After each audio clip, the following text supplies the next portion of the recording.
at the UN in the senior position, focusing on sustainability. Okay. Well, thank you very much, Professor Scorza. Thank you, Maricela. Thank you, Diana. And really a pleasure to join all of the friends who are on the call today.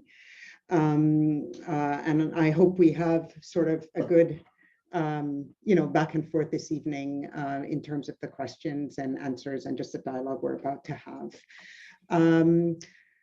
I didn't start out in international development. I actually started out as an international trade lawyer. I did my undergraduate at Bryn Mawr College, and then I went to law school in New York City, where I am now, at Columbia, and then went off to practice law in Washington, D.C. Did it in Washington, D.C. because I wanted to focus on trade policy and not on litigation. And I tell you that because the reason I wanted trade policy was because I was interested in the rules, the norms, the rules of the game, and how that helped, benefited or not, all of the countries in this global community. I'm from a small island developing state. Rules are often balanced, certainly not in our favor. And so, I had always been very interested in how they're made and how do you use them to actually make progress, for your own economy, your own people, etc. And so I practiced for a while, and then decided to. I was asked to kind of return to my government. It was a time when there weren't a lot of trade policy lawyers in the Caribbean region, and so it was my way of service and my way of giving back. And so I went and I worked with the government for a while in terms of a number of trade negotiations and areas that they were working on. And then from there was asked to join then the Secretary General of the Organization of American States. It was a time when we were looking at, a free trade area of the Americas, and really then trying to think, if you're going to go about doing that, how do you make sure small and medium economies in the region were also able to benefit? And, so left, sort of jumped into the policy world in that international space, and that transitioned me to the UN. At the UN, I decided I needed to broaden my skill set a little bit, and to dig a little bit deeper into questions of poverty, inequality, governance. And so, I took some time off, went to Harvard for a year, just focusing on those questions, and then returned to the UN. And so with that skill set, I've been working largely, I work fully in the area of development, and it's taken me both, in very different paths, organizing from the Executive Office of the UN Development Program, how we really manage our operations around the world. We're on the ground in 170 countries, how to do that efficiently and make sure that we have an organization fit for purpose to serve countries. And I've also served in the field as resident coordinator serving 10 islands in the Caribbean, and then in Asia, based in Malaysia, but working also with Singapore and Brunei. And from there, then I was asked to join the Secretary General. I first thought I was joining his transition team for a few months as I was on my way to another job in Bangkok, but here I am, on a really, a mission I have a great honor to support at a very, very difficult time in this world. And, to try to see how we breathe life in this agenda, this promise we made to humanity, of these sustainable development goals. So that's a quick tour. And I did the tour just to kind of make the point that it's never linear. It's sometimes, you start one, but I think it's just a matter of a larger goal and objective you have, and you find whatever the avenues and pathways are to serve that and travel them. Do you find that your background as an attorney is helpful in the sustainability work? And if so, how so? Yeah, I think it's very helpful. In fact, one of the things I think is most useful out of law school is the way you think and analyze and break down and travel that core skill set to pretty much any kind of problem. And that's what I think is valuable about just a legal training. It's about problem solving. It's about finding solutions and crafting that with whatever you have. So And analyzing complex cases where there are competing interests. absolutely. And trying to find balance, consensus in a community of 193 nations, contexts, very different contexts, very different starting points for countries, even if, headed on the same journey, and sometimes they're not headed on the same journey. Right. And so the question is, how do you find the sweet spot? How do you, that even if you don't get to the full destination immediately, how do you make progress? How do you at least take the journey and have that journey be consistently progressive? Right. Is the challenge we face daily. And we must, in those terms, be able to address both the self-interest of countries, but also the common interest of countries simultaneously. Yes, that is for sure. I mean, I think the task is certainly where that self-interest, is in service of the things we believe in as, as UN values, a decent life, opportunity and choice for people, rights being respected, sustainable living on a healthy planet. Right. Where, we try to facilitate those as best we can.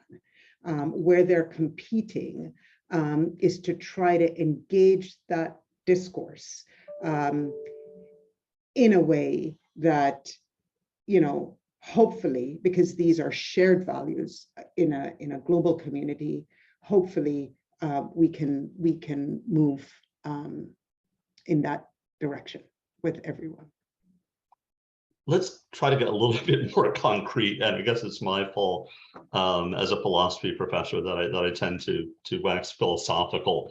Let's talk about the work that you're doing now. You're director of the Sustainable Development Unit in the Secretary General's office, and I won't pretend that I know what that is exactly. So could you tell us a bit about the office, what its function is? And perhaps a little bit about what its day-to-day work looks like. Well, I mean, this is the core of leadership of the United Nations family. The Executive Office supports the Secretary General and the Deputy Secretary General in mobilizing a quite large UN system in the service of the United Nations Charter, as mandated and asked of him by member states around the world who voted for him. And so what this office does every day is to support this unique space of leadership in execution of that vision that they have for that 5-year term, now into a second 5-year term. But all of that geared towards realizing the values in the UN Charter and other international agreements and instruments that member states around the world have agreed to. On the development side, it is an executive office that has, I have a counterpart that leads a political unit. I have a counterpart that leads questions around strategic planning and management. In my role as director of the Sustainable Development Unit, I act as advisor, a lead advisor of a team that supports the Secretary General and the Deputy Secretary General to advance that vision, which is embodied in the 2030 Agenda and the Sustainable Development Goals. So on a day-to-day basis, do you find that your team is mainly preparing reports, briefings for the senior UN leadership, or are you going out and talking to counterparts in, I don't know, the WHO or counterparts in other significant branches of the UN about the agenda? So I guess are you doing mostly advisory things, mostly coordinating things, or combination? It's all of the above. So it's, advising, it's following global trends and anticipating trends.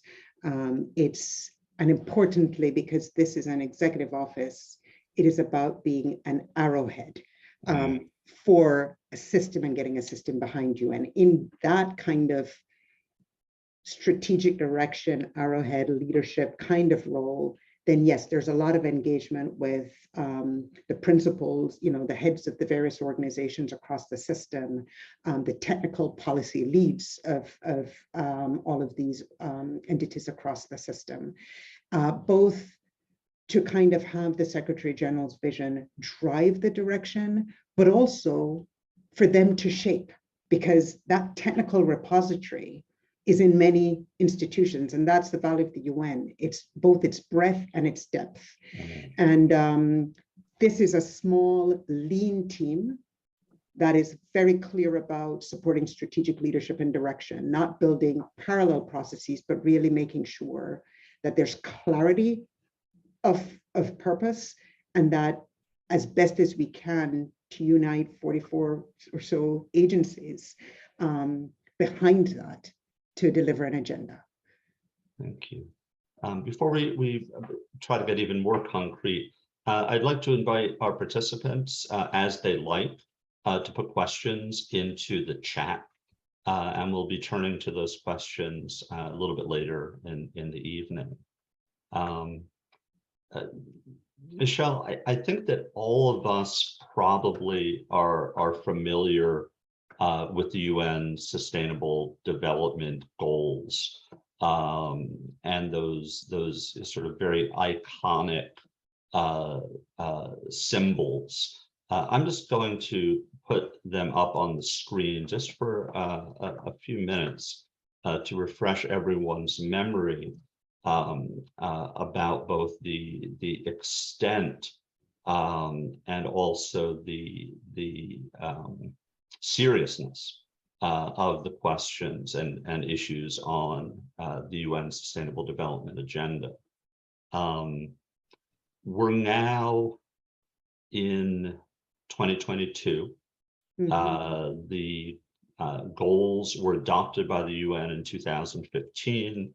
They are to have been realized by 2030. So I'm going to ask a completely unfair and unreasonable and somewhat cheeky question, which is, how are we doing now that we're roughly halfway through the agenda period of 15 years? We've made progress across the world, definitely, since 2015. But we haven't been on track for those targets that we set for 2030. I think it is important. I started that way because I think it is important to embrace the progress that has been made and acknowledge the efforts of countries and people around the world who are trying to work towards these hugely aspirational goals. But we're falling quite short of the mark. And the last 3 years have not been helpful to us in many, many ways. I think they were not helpful because they threw the world further off track than they had been. we saw another 93 million people fall into poverty. For the first time, poverty was declining rather than a trend line that was positive, even if not on target and on track. We saw the same with hunger, another 110 million people falling into hunger. In terms of emissions and climate change and climate action, we're also not going in the right direction. We've seen in some areas we've seen huge improvements in under 5 child mortality. We've seen access to electricity, particularly if you drill down at regional level. It may not be a global picture, but where we've made access to technology, access to mobile, access to electricity, access to mobile technology, where you've seen progress, access to water and sanitation. And so it's uneven across the world, understandably unexpected. But the last 3 years was also really a wake-up call. We don't like to talk about the positives in such a severe blow to the world and to people. But what it did was it really just threw up on a big screen the deep inequalities that we had beforehand, across many, many dimensions, not just income. It really showed how far behind we were on climate action, and on major transitions we need. The education, inequality in education, and the crisis we were having in education, not just in the developing world, but universally, where we don't really have education sometimes that fits the markets. It may not be universal by country, but even in the most advanced economies, pockets and regions of countries that are not where they need to be. And to think about what needs to happen to transform. On gender equality, we're actually seeing things walk back rather than go forward.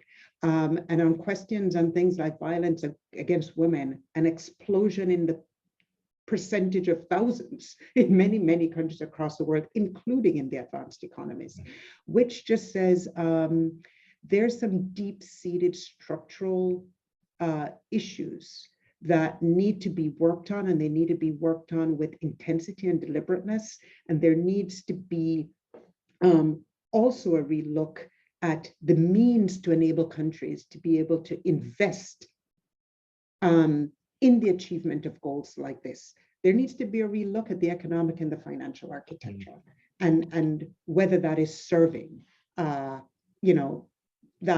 progressive move towards achievement of, what was committed to in a charter and in these goals. Right. I'd like to sort of tease out a couple of points that you've made. First of all, the UN can't do all of the sustainable development work itself. It's not a world government. It does not have a tiny fraction of the resources. The engines for the sustainable development goals are both the member states, the governments who are members of the UN, but also civil society. Can you talk a little bit about, and the private sector? Let's never leave out the private sector. I think the private sector would like to be left out.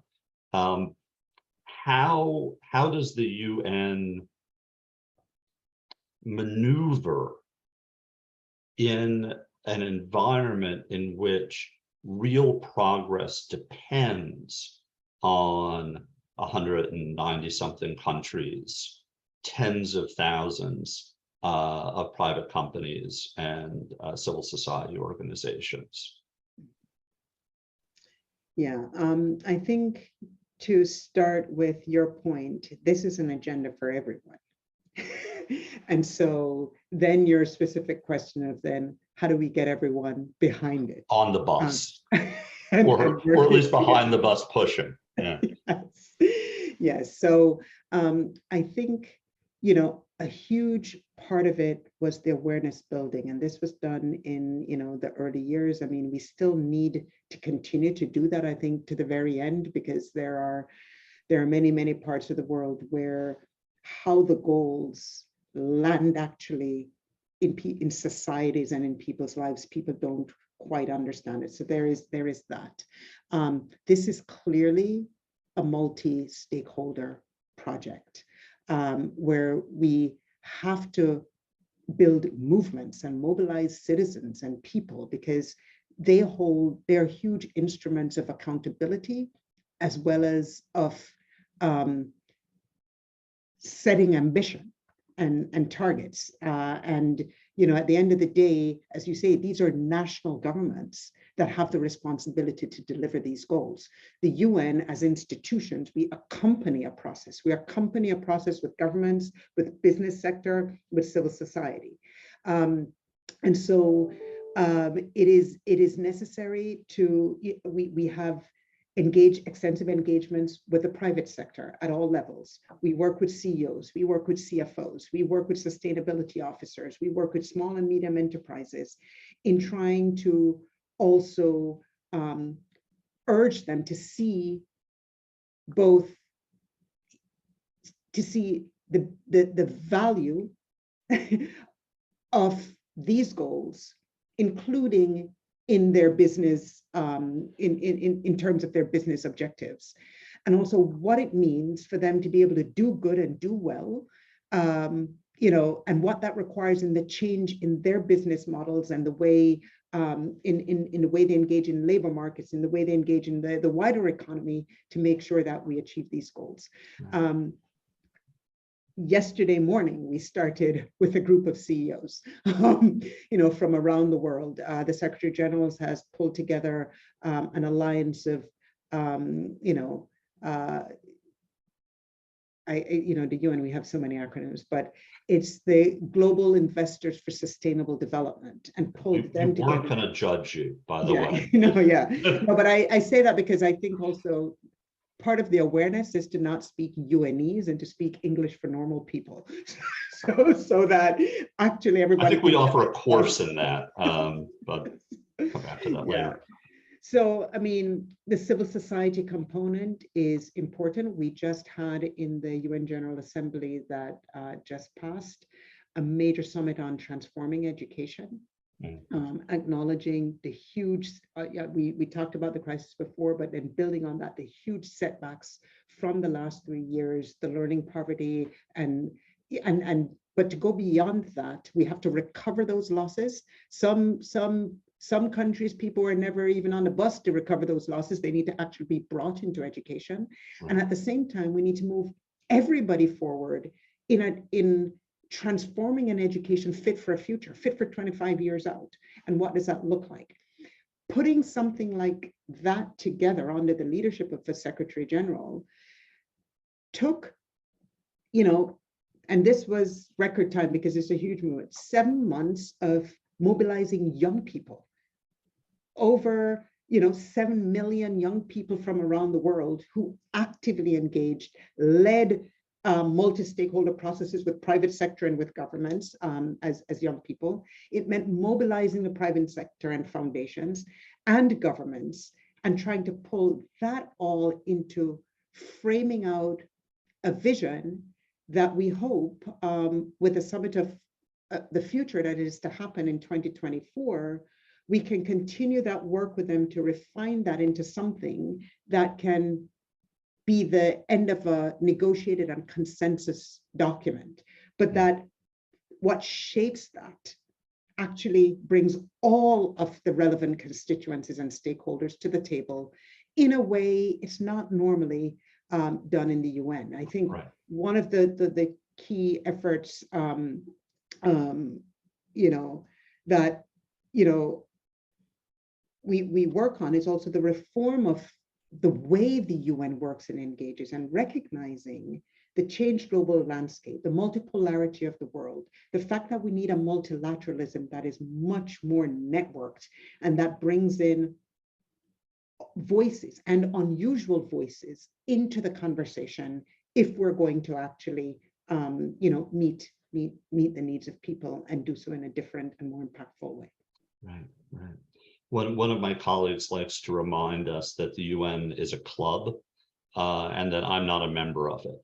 And what he means by that, obviously, is that the member countries ultimately decide both what the agenda is and whether or not there will be accountability mechanisms. And of course, there could be different kinds of accountability mechanisms, including rewarding countries with resources who make progress, naming and shaming countries that do not meet their stated and proclaimed commitments.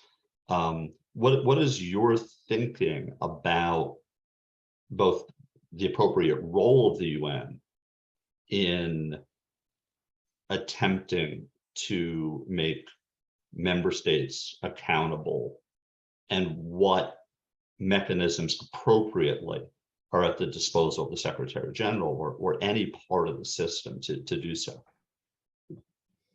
You know, the UN is the global town hall. It is the one space we have where all countries can come together on reasonably equal, come together on equal terms and say what they have to say. And have what they say be valid and recognized. And that needs to be preserved. And yes, it is the decision space of governments. I think what we are trying to say is that in shaping that agenda, in taking those decisions, because decision sits somewhere in our families, in everything, but in taking those decisions, the perspectives of stakeholders and communities need to be brought on board. And there is a need to revisit and maybe, you know, look at some of the mechanisms for engagement of stakeholders to bring that to the thinking, to the thinking process, to the shaping and to the decision making in a different way.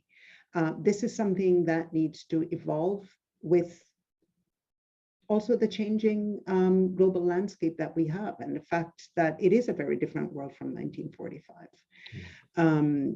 And so that is a big part of the project that, you know, we're currently on.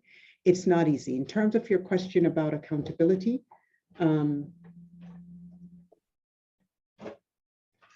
in terms of, it never ends. I'm still in the office. In terms of your question about accountability, as to use your words, it's not a world government, but there is huge possibilities in peer mechanisms. I think the ability to have open and free discussions about the paths that are being taken, the day-to-day accompaniment and engagement of people. And I put myself as a resident coordinator, a UN resident coordinator on the ground in a country, and where things might be going in a direction that you don't want to see.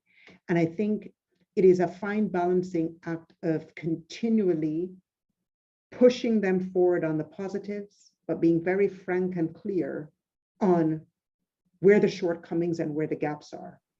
And not just our job, because there are many, many advocacy roles, and we have an advocacy role to call things out, but to go beyond that and to help them find the solutions to be able to address that and to move progressively towards correcting or filling whatever those gaps are.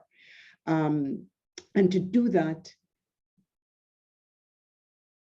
in a way, you know, that also takes the humility and the integrity of the work that it is that we do.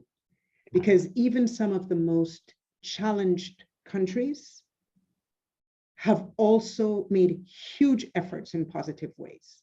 And we want to we want to continue to encourage that, but we have to get them to fill those gaps and address those things that are really, really off track. Right.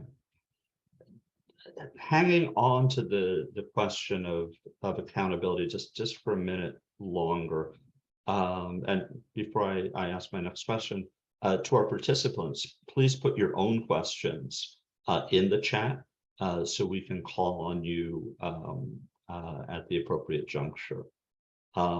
Accountability in the world of education, and quite possibly in the world of sustainable development as well, is very data driven. We don't know how we're doing unless we can measure how we're doing, which raises, in my mind, two naive-ish questions. The first is, how does the UN go about acquiring its data? Where does that data live, and where does it come from? Is it mainly field research? Is it governments self-reporting? How do you know, we as an institution, how we're doing? It's all of the above. I mean, certainly each government has systems. They have, national statistical systems in terms of the GDP, economic data.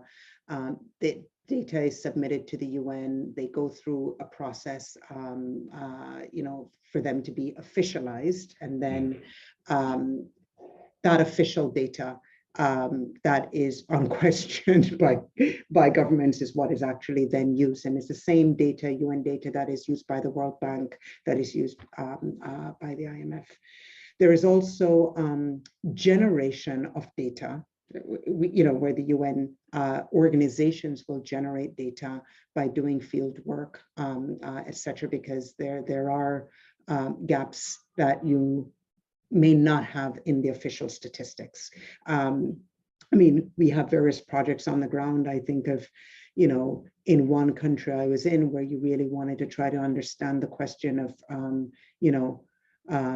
child marriage, but there's not really official data. Some of that took actually going in the courts and sitting there and going through, because that was each decision and pulling that data out sufficient to, I mean, that's not the most efficient way. Now there are technologies and AI, but also in many countries these resources aren't available. But sometimes it is also about doing sufficient work to illuminate a challenge that can then generate the investigation, both at national level and elsewhere, of the information that might be required in order to be able to now take policy decisions about what do we do about this. Both in terms of making sure you build in even more data to be able to understand your problem, but also what do you do with what you already know. Now, in terms of the Sustainable Development Goals, we also know that, I mean, there are huge gaps in data across these many targets, and those gaps are universal across all countries. I don't think we have actually a single country that has data on all the targets. Oh, please, Norway must. No. And so you do have countries, for example, that are making huge efforts around the Sustainable Development Agenda from their own national perspective. United Kingdom, Denmark, Japan, a lot of countries who have taken the framework of the goals because we understand, I mean, we live in countries where not every human being in the country is sharing the benefits in the same way. Right. So there are gaps, and if you look at things from a progressive, and then there is work for everybody to do. But there are huge data gaps, and one of the things we struggle with, to be honest, is how to bring together official data and alternative data sources in a way that has political trust Mm. to be able to then to start taking decisions on those. But that's a really important challenge that we deal with on a regular basis. And as with all sort of complex problems, there is a tendency to measure things that are easy to measure, rather than to measure things that actually may be the crucial piece of a very complex interlocking puzzle. Because what you measure is also a political decision, right? Yeah. And that's part of the function, to go back to your question about accountability of the work we do, because some data gaps might be intentional gaps. Yeah. But it is about to say that this segment of whatever whatever it is counts, and you actually need to measure this if you really actually want to achieve the objective that you have. Right. So it in a way, both the accountability and the advocacy, it all comes together in one place, because sometimes,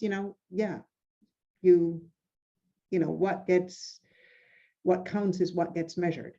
Yeah. And if you ask the wrong questions, you will inevitably get, if not utterly and completely wrong answers, at least deeply misleading answers. I don't want to dwell upon the mysteries of quantitative data and research. I'd rather pivot to the question of how the UN is endeavoring to regain momentum, given the impact of the pandemic on health systems, on economies, on human welfare across the world. And it's not over. Supply chain issues persist. That's a challenge. Many parts of the world do not have the benefits of 2 vaccinations and 25 boosters, which we in the United States presently, with some exaggeration, have available. Given that progress has been stalled, and in some cases, as you've said, progress has been reversed, what is the UN doing specifically to regain momentum? Yeah, this is urgent. I mean, I think since the very first days of the pandemic, it was really important to mobilize all of our teams around the world to get behind governments and to support them in terms of shaping out an immediate response. So from a more global level, the engagement, between the World Health Organization, the private sector, governments, to put together the accelerator for access to vaccines, treatment, and care, and to be able to find a means, because for, the immediate understanding was the more advanced economies will find a way to make sure that this is available to their citizens, and this needed a global response.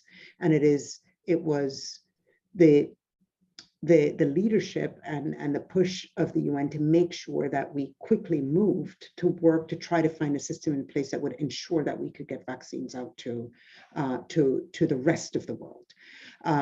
So there is that at a global level. At a more country level, it's working with those governments to ready the health systems for when the vaccine was made available, to be able to receive them and to have distribution systems in place that are workable to get them into people's arms. It is about pulling,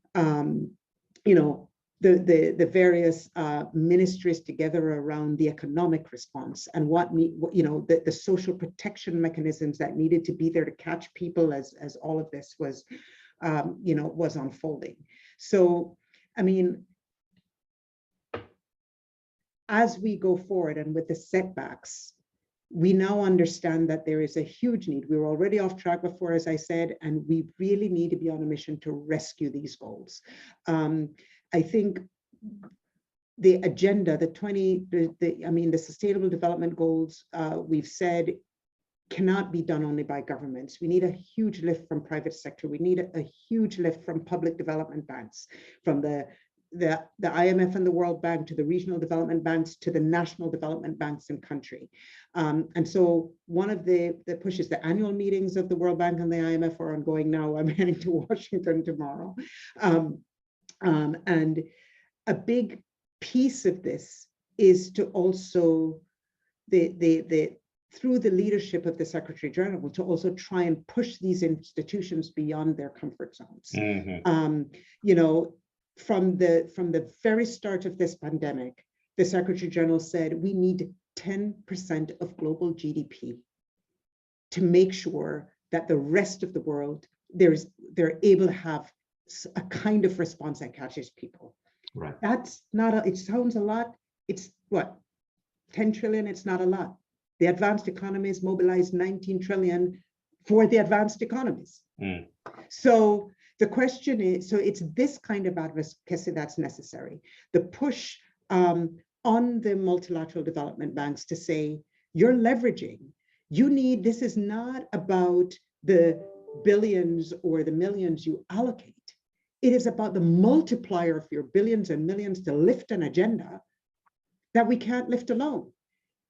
When $100 generates only 25 in private investment, that's not adequate to deliver this agenda. We don't need a quarter leverage. We need about 4 times and 4 times and above.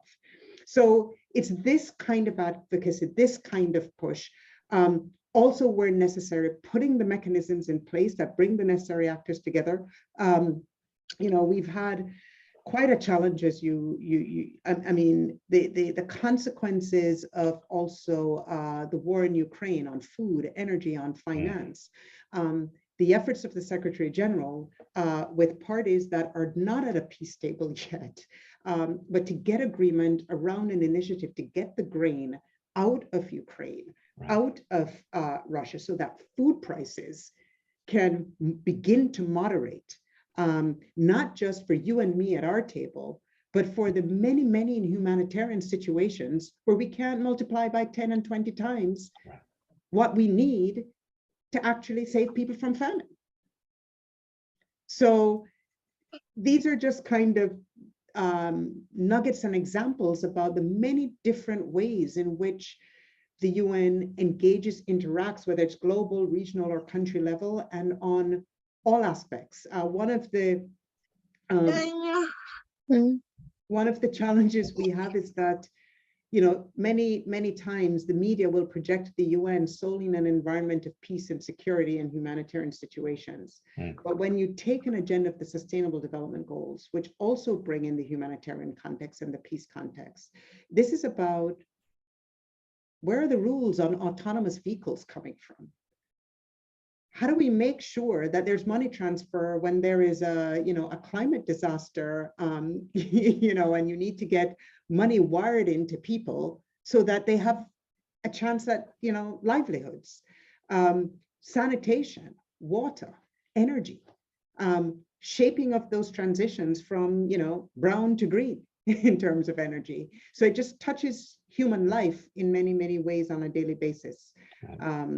You know, that doesn't often come forward easily. And it's axiomatic that whatever the crisis is, whether it be a war or an economic crisis or a health crisis, those crises inevitably exacerbate existing inequalities. They never make existing inequalities better.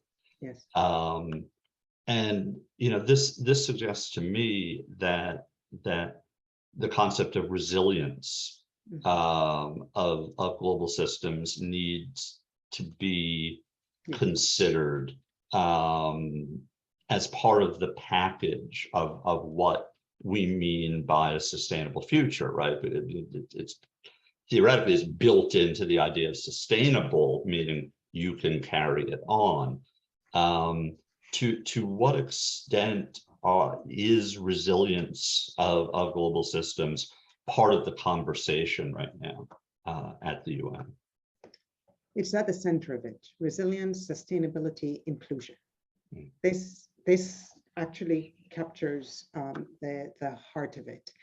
And it's everything from the Secretary General, with the crisis, was asked by member states to give his views on, the way forward in the next 25 years, next 50 years. And on the 75th anniversary of the UN, we opened a global conversation around what that would look like. And building from that, he put forward a common agenda of some core issues and global challenges that need to be tackled. One of these things, he said, was we need to have an emergency platform. Now, what it means is it's not an institution, right? But we need some consensus and agreement about when you have something like a pandemic, when you have the kind of global economic crisis that we're in now, that it is not an ad hoc creation of who needs to come around the table when, with the kind of speed we need to come around the table when. It'll be different constellation of actors, but we need to come up with an emergency platform or arrangement that enables the Secretary General to pull together, other than out of sheer, persuasion and willpower, who needs to be around the table with the speed that it needs to be around the table, so that we can begin to address problems from the get-go. Then there is the question of the climate agenda. And questions about, a conversation that needs to be had with, say, the financial institutions. Is climate a macro-critical question or not? Should it be? When we do our Article 4 consultations, as the IMF does, of countries, how do we treat climate and resilience and what that means for debt and debt sustainability? And is this the moment to look at it urgently when we have 60 plus countries lined up at the door, probably of default? Mm. So there are these kinds of questions about how we not only cope with the immediate, but enable countries to be better able to absorb shocks, whatever those shocks are, whether it's the pandemic or climate event or what that may be. Thank you. I think this would probably be a good point, Maricela, to turn to our audience and pass some of their questions on. Absolutely. I just want to begin by saying thank you to everyone for being here, and a few of you students for asking questions. I do have one question that has been intriguing to me as well, that a student asked. She said, primarily physicists agree that nuclear is the greenest energy and probably the only one that can make any real impact. Germany began the process of closing its nuclear plants. Does this go along or against UN Sustainable Development Goal agendas? Did your organization try talking to the government of Germany? Thank you. I'm glad I don't have to answer that question. Are we taking them one at a time, or we're taking? Why don't we take them one at a time? Okay. I mean, I think we all know we need to embark on an energy transition. And we also know that there are sources of energy that have huge positives, nuclear, but that capability also has a side that can cause harm. And I think that is the conversation that is happening with member states in general about what is the energy mix of the future and what should that look like, and how do we help countries to transition their energy mixes to something that is clean and something that is sustainable. It's not an easy question, and you may get a different answer at a different, in a different month, in a different year. I say that because, for example, we have a clear message from the Secretary General that there needs to be a phase out of fossils. And a massive scale up of investment in renewables. But we also have a war in our hands, and countries are taking decisions that they think they need to take now. At the same time, there's a conversation about whether gas really is a transition fuel or not. We feel we need to be on a steady path of phase out of fossils, but there is a conversation in the developing world that says, on the one hand, you can't say gas is not a transition fuel, but to meet an immediate need, you're now buying up all the gas in the developing world in order to meet the current situation. So I raise this example because no question is black or white. And we have to, so they're not, it's an important question, but we have to take account of the many dimensions of it, both to inform whether we are making a switch, but maybe also the pace and the way we transition to that state that it is we're trying to create, because it does create disparate impacts along the way as well. Thank you for the question. Thank you for that answer. One more question from a different student is, if the UN is not currently on track to reach the 2030 agenda goals, what year seems realistic based on the current pace? I'm really glad I don't have to answer that one. Well, we have a view that you shouldn't fail before you start. And so, at least for the next 8 years, we want to double down and focus and have a real stimulus plan for a real SDG push. And we will have a conversation then based on how far we go as to what more is needed.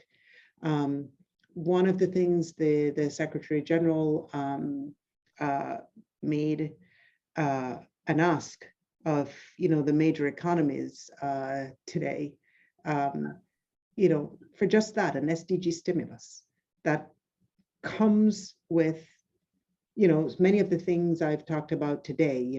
We need to capitalize our multilateral development banks, and they need to do better leveraging, and they need to take on more risk. We need to find there's some tools to address the debt issues and to see how we can build some resilience in for countries. But it needs a concerted action. It needs decisions by particularly many of the major economies around how do we change the balance, not just in the immediate, but also looking at the long term to give the ability Are you going to make that acceleration over the next 8 years. But we need to make very good use of them. Thank you for that answer. One more question that I have is, do you think that the world would face a drastic change if the most powerful countries concentrated for the benefit of the people to end world poverty? The first part of the question was, do I think what? Ending world poverty would do what? Do you think that the world would face a drastic change if the most powerful countries would concentrate on ending world poverty? It would be a dramatic change. And it would be dramatic because to end poverty, we have to tackle some of these very deep structural challenges we have.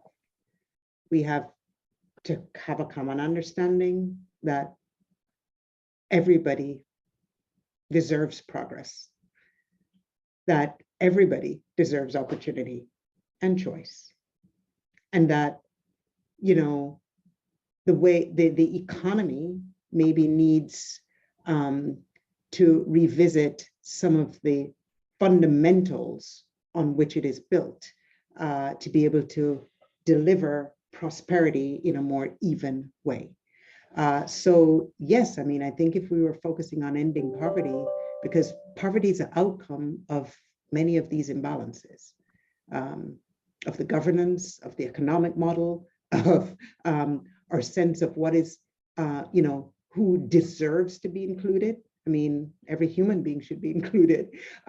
So without all of that, oh yeah, it would be dramatic. It would be amazing. The question, Michelle, I think also cuts at the question of prioritization of the SDGs. There's a school of thought, for example, that says that the SDGs are a kind of a pyramid, and that certain goals, such as ending poverty, are more important, but by realizing progress toward them, will make progress toward many of the other goals easier to achieve. What's your thinking about that? This is a vexing question. Sorry. And this is why, I think it took 2 years to get to the goals, and many thought there were too many. There were many debates that this needs 5 goals, 7 goals, certainly not 17. But precisely because you need so many aspects coming together to actually even get to ending poverty, and the integral nature that this is. Member states in their wisdom gave us 17. Because to end poverty, how do we do it? How do we deliver those first 6 goals, the original maybe MDGs, water, education, health, without the means to do it? The means come in the second set of goals, 7 through 13, the ones that call on us to really transition our economies in a way that allows growth, but allows sustainability, and to generate the income to allow a government to invest in 1 through 6. So it's very hard to separate them, but I don't think we can do what we think are those topmost priorities without economies wired in a way to generate the income and the growth to enable that investment. Right. It's like building the roof of your house before you put the walls up. Exactly.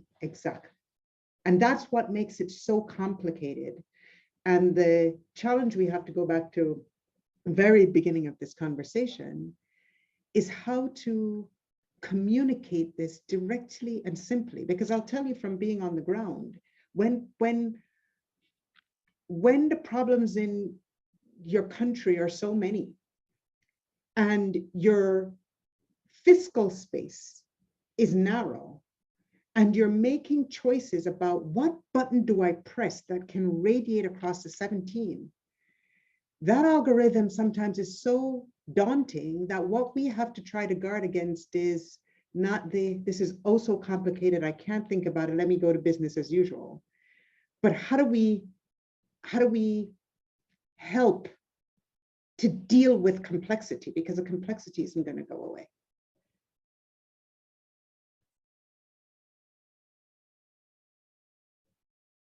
I have 2 more questions, if that's okay.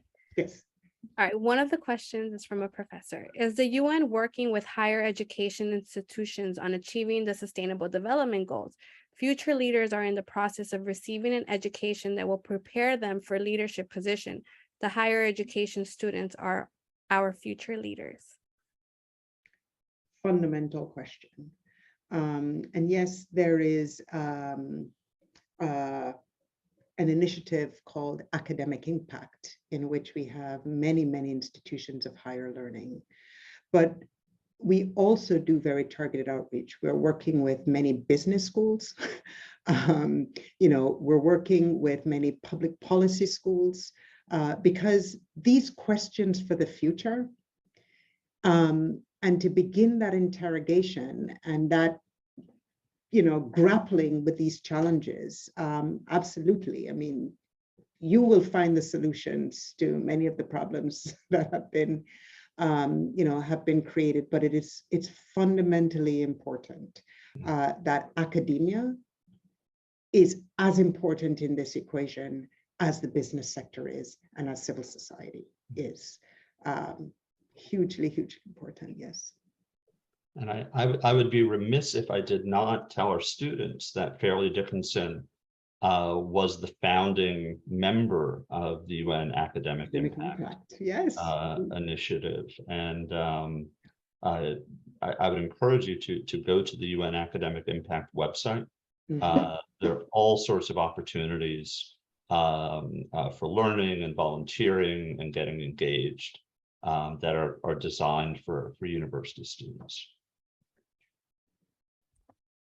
And my last question that I found very interesting, it says, California is banning the use of gas-powered vehicles by 2030. What is an acceptable amount of government involvement in reaching our clean energy goals? Should citizens have a choice to choose, or should there be a legislation in place? There's a very important role for government, right?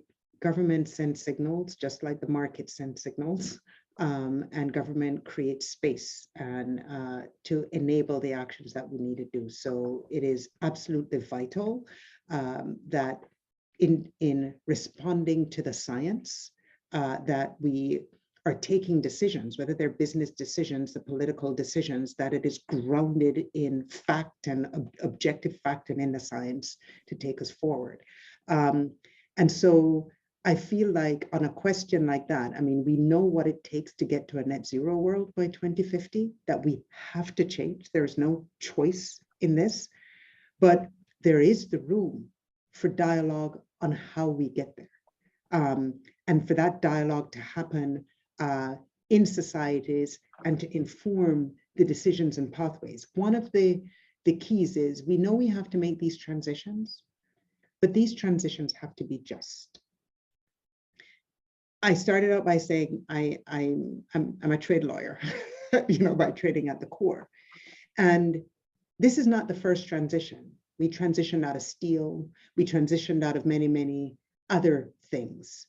And we haven't been very good about the dislocations that happen in markets, in economies, in societies from some of the decisions we take, whether driven by profit or whether they're driven by politics or whatever they're, you know, but they have impact on jobs, on people.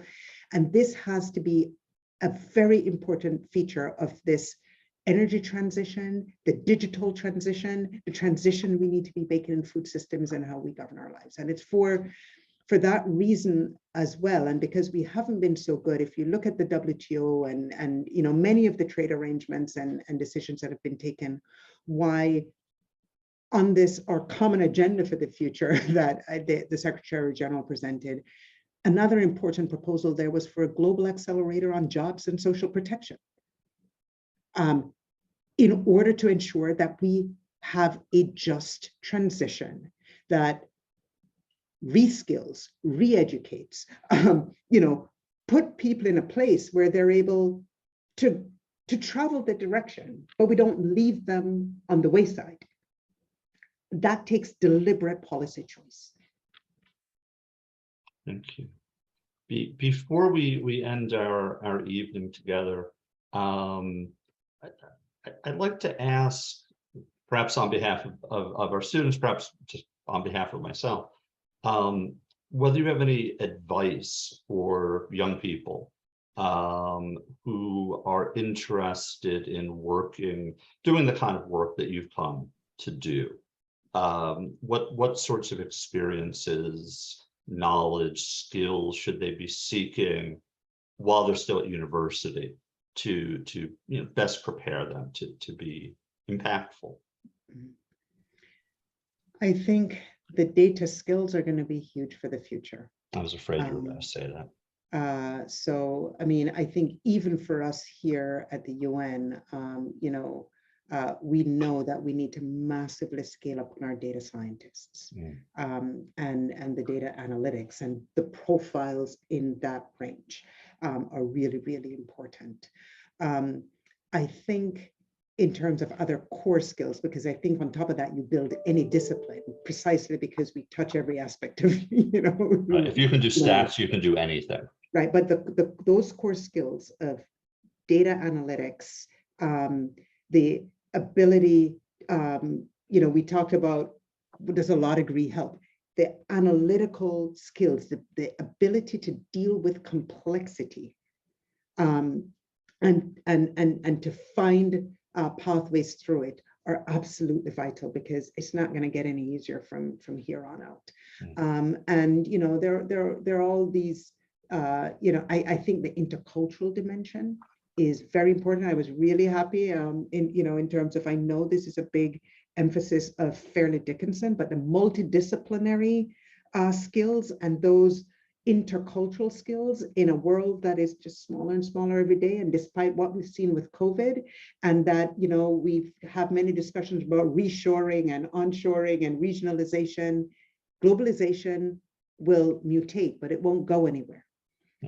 So those skills, I think, are really vital.